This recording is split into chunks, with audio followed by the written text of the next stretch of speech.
Hey there everyone, this is Jeff Perkins with JD Cutlery putting together a quick video on some of the new Rike knives that I've done some really nice polishing and anodizing on. I'm very happy working on a number of the different Rike knives versions. You got the Lamella, the Cybertrix, and the Shadow going on in this video. I'm going to go through the specs on the Cybertrix. Very unique design. All of these are very cool looking. The hiding of hardware in a lot of their different designs is just really taking it to another level as far as giving you a very clean look on these very nicely built knives. So I'm going to go ahead and hit the specs real quick on the Cybertrix. So the Cybertrix is designed by Declynx. That's Declynx. So it is kind of a custom design, not designed by Rike themselves, but a design of another maker. Very neat takedown on this. I will kind of show you how that operates real quick. Not going to take it totally down, but I'll give you an idea of the basic operation on how to get that one apart. But the basic specs on this one, it comes in at a total length of 7.87 inches with a blade length at 3.35 inches, blade width at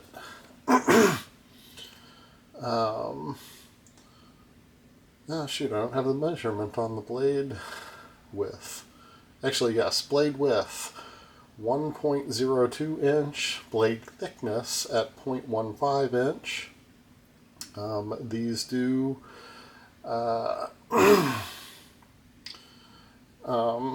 all come with a titanium handle.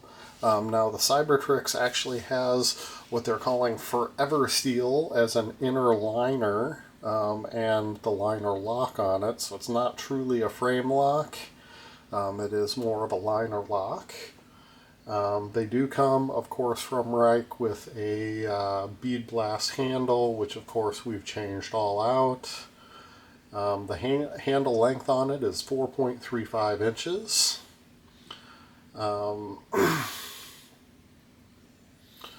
So you do have the titanium on the outside and the 440C steel lining on it, and they are running on ceramic bearings.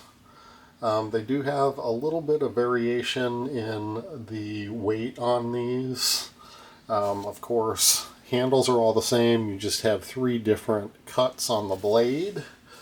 You've got an A version, B version, and C version. The heaviest coming in at 130 grams, and the lightest coming in at 123 grams, with the middle one coming in at 125. They do have a nice thumb stud, which is really good for the deployment, and it is a tip-up carry, and the pocket clip is not reversible, so it is only that right side tip-up carry design.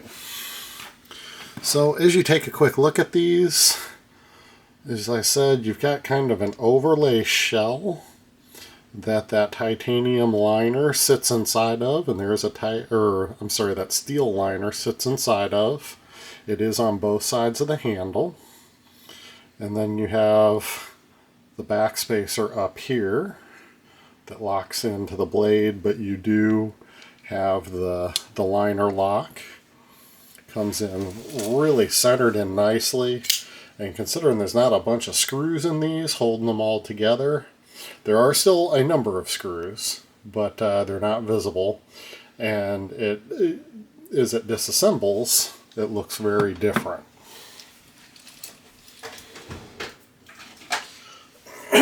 So if you take a plastic tool of some sort, you can actually, you gotta open that blade up a little bit, you pop that back out, and then that comes right out.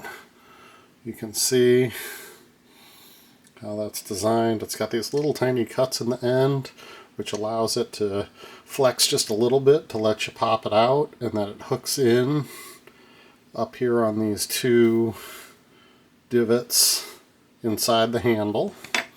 And then once you've got that apart, you can just swivel it, and you've got three basic screws holding it together.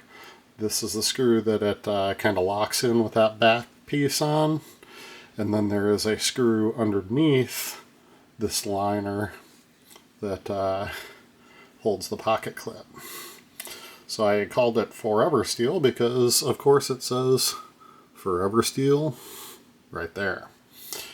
So a very neat design. As you bring it back, you line those up and it kind of clicks in to hold it in the right position. You slide that back, hook it on those two knobs that are up there, and just click it right in. I do like the cool little design that they've got on the back. And like I said, the action on these, super smooth. They flick right out with a thumb flick, a finger flick from the underside. So they did do it right by putting that thumb stud, finger stud on both sides, and really turned out nice. So this one is one of my sky blue finishes with a nice storm treatment, actually the super storm treatment going all down the handle. Turned out really nicely. This is more of your classic blue, bronze, purple with a real nice polish and storm treatment on it. As you can see, it's very, very polished up, getting a lot of shine off of that and a lot of life in that one. I did do a storm treatment down that back lock on this one, as well as the pocket clip. And again, just fires open. Lockup's really nice there, and it's centered in beautifully right in the center. So fun little design, very cool, very interesting cuts on the blade. This is kind of the pointier with a little bit more of a pointy clip.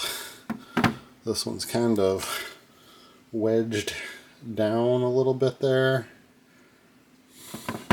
And then this one's much more of a deeper snub nose. Kind of reminds me of a Dorado fish on this one.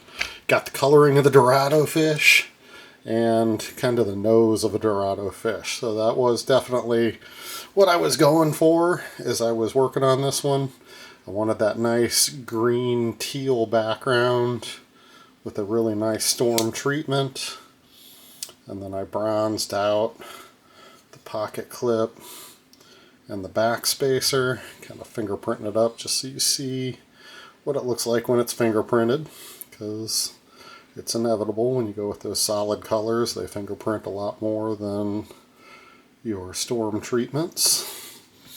They do have all kinds of wording on the blade. Let's see if I can get that to show up for you.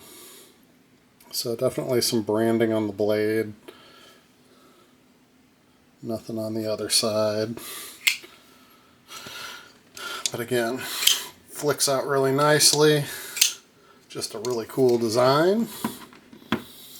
Got the Lamella here as well. This is definitely one of my favorites in the Rike lineup.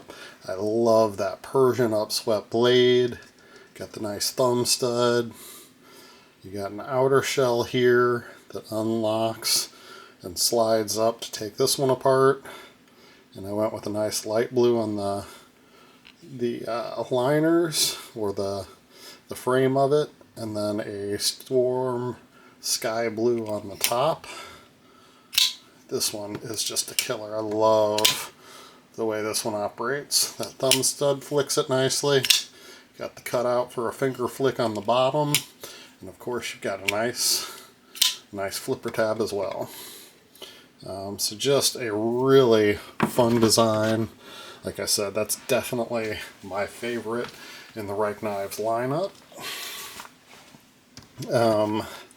This is the Shadow, and it is another one that has a over casing covering up a lot of the screws on the handle. Got some pretty nice cutouts in the handle, and you can take that pocket clip off. So if you want to unscrew that pivot screw, you can pull the pocket clip off, and then you've got the little pivot collar that comes with the knife as well, that you could put in lieu of that pocket clip. Again, this one is centered up really nicely. Has a great thumb stud design on this one. Just a lot of fun to play with. Action is super smooth on these guys. You can finger flick from the bottom, do the flip with the thumb stud, and then it's got a really nice easy to flick flipper tab on the back. So these guys are a lot of fun to play with. My only gripe about this knife is that it's got the pocket clip for a tip down carry. I'm a tip up carry guy with a lanyard on everything, and of course when you've got tip up carry, you can't have a lanyard on the back end of the knife. So just not a possibility. But these are some of the Rike knives lineup that I currently have in stock. I will be talking to Ian very soon here to get some of the newer designs. I've been so backlogged with all the different knives coming in that I've been working on that these sat for a little bit. I picked these up at Blade Show Atlanta, well, right after Blade Show Atlanta in 23. So I've been sitting on a number of these for a while, but he's got a lot of really cool new designs that of course we need to get working on, so I will be contacting him soon. But these are a lot of fun. If you're looking for one of the innovative designs that Rike is producing, I do have all these custom anodized versions available. So please check them out on the website, www.jdcutlery.com. Thank you for tuning in, and we'll see you on the next one.